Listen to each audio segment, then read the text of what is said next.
The United Nations has raised concern that the highly anticipated El-nino rains may have far-reaching economic and humanitarian effects on the East African nations. Through its Office for Coordination of Human Affairs, the UN says East Africa should expect not only floods but possibly drought in the long run, as the El-nino showers are likely to damage crops in the farms.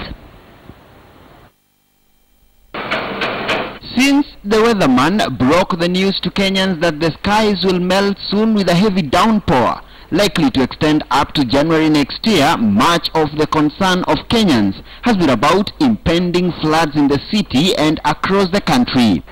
But now the United Nations Office for Coordination of Humanitarian Affairs has even worse news, not only for Kenyans but the larger population of the East African region, that the region may face a biting famine by the time the rains stop.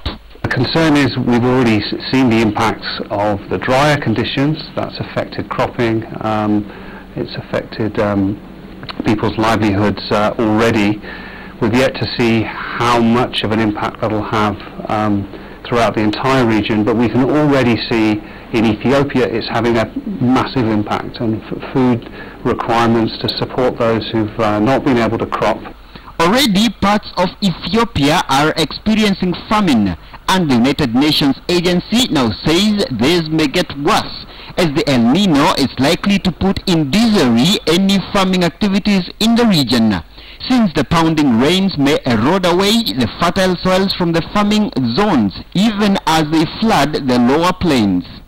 We're expecting certainly some level of displacement, people having flooded homes and not being able to stay where they live. The impact on crops, of course, in low-lying areas will also be affected. You may lose crops not only by lack of rain but too much rain. And communicable disease. And now, as governments in the region, including Kenya, invest most of their funds in repairing the drainage system, the United Nations Office warns that the governments here also need to chip in something on food security and agriculture. Murimi Mwangi, KTN News, Nairobi.